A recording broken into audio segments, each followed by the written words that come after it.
Get ready for the dictation. Dictation will start in 5 seconds. Start. The landmark ruling in Maneka Gandhi versus Union of India, which stands as a bulwark of the right of personal liberty granted by Article 21 of the Constitution, started when the passport of the petitioner, in this case, was impounded by the authorities under the provisions of the Passport Act. This arbitrary act of impounding the passport eventually led to the pronouncement of a unanimous decision by a 7-judge bench of the Apex Court comprising M.H. Beg, CGI, Y.V. Chandrachud, V.R. Krishna Iyer, P.N. Bhagwati, N.L.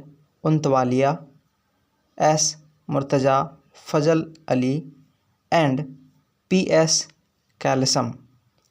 The petitioner Maneka Gandhi's passport was issued on 1st June 1976 as per the Passport Act of 1967. On 2nd July 1977, the Regional Passport Office, New Delhi, ordered her to surrender her passport.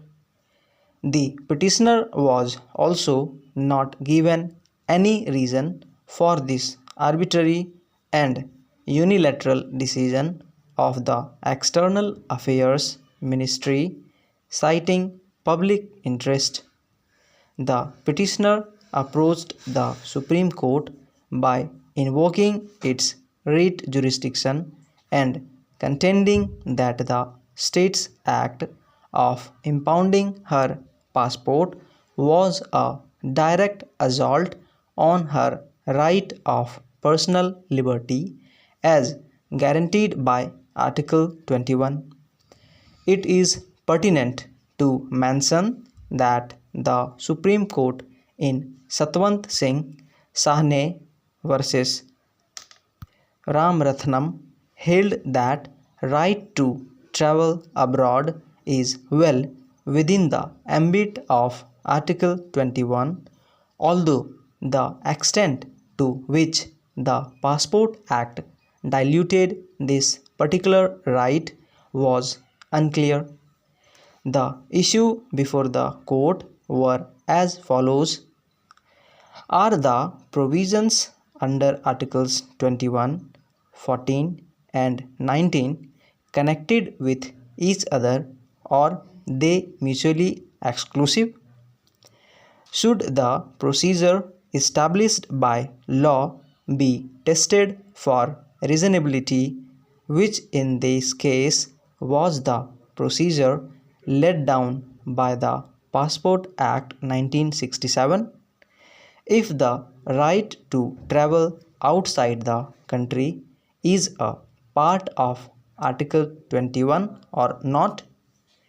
Is a legislative law that snatches away the right to life reasonable? Through the administrative order that seized the passport on 4th July 1977, the state has infringed upon the petitioner's fundamental rights of freedom of speech and expression, right to life and personal liberty, right to travel abroad, and the right to freedom of movement. The provisions given in Articles 14, 19 and 21 should be read together and aren't mutually exclusive.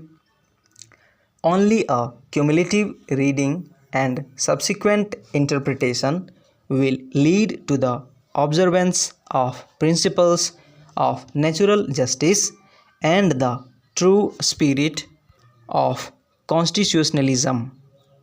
India might not have adopted the American concept of the due process of law.